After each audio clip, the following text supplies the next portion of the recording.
नमस्कार. आज आपल्यासमोर डॉक्टर प्रल्हाद प्रभुदेसाई आहेत, जे पल्मनरी स्पेशलिस्ट आहेत आणि ते आपल्याला वाढत्या एअर पोल्युशनबद्दल आणि स्पेशली एअर पोल्युशन जे कबुतरांमुळे होतं आहे त्याच्याबद्दल माहिती देतील. Doctor, over last so many years, you can say 25 इयर्समध्ये श्वसनाचे विकार हे हळूहळू वाढत चाललेले आपल्याला दिसत आहेत. ओके, ट्युबरक्लोसिस हा एक कॉमन आजार होता. आता त्याच्याबरोबरती ट्युबरक्लोसिस झाल्यानंतर देखील लंग्सचे आजार असतात, म्हणजे बरा झाल्यानंतर देखील. त्याच्याबरोबर अस्थमा, ब्रॉन्कायटिस, सीओपीडी हा आजार. पण हा फायब्रोसिस नावाचा एक आजार नवीन आपल्या लिस्टमध्ये आलेला आहे आणि त्याचं प्रमाण पण बऱ्यापैकी जास्त मुंबईमध्ये आणि इवन संपूर्ण भारतामध्येच म्हटलं तरी काय हरकत नाही.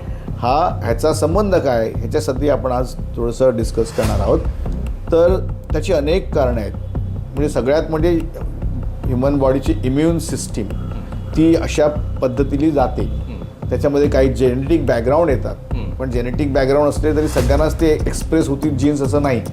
पण काही कारणामुळे ते एक्सप्रेस होतात. त्याचं एक महत्त्वाचं कारण म्हणजे पोल्युशन. निदान जरी आपण आता सहज करू शकत असलो आणि पूर्वी करणं डिफिकल्ट असलं तरी देखील प्रमाण मात्र मला डेफिनेटली वाढलेलं दिसते. कारण मी पण 1988 पासून असे पेशंट बघतोय. एवढे काय जास्त प्रमाणात असे आजार नव्हते, ते आता खूप जास्त प्रमाणात आहेत, हे मात्र खरं आहे.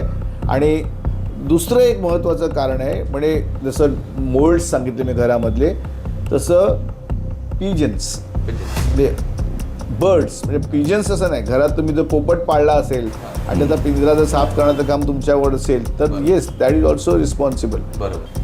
डॉक्टर, हे जे वायू प्रदूषणमुळे जे आजार होत आहेत, तुम्हाला काय वाटतं ह्याच्यामध्ये कबुतरांमुळे आणि त्याच्या विष्ठेमुळे, त्याच्या पिसांमुळे होणारे आजार होते?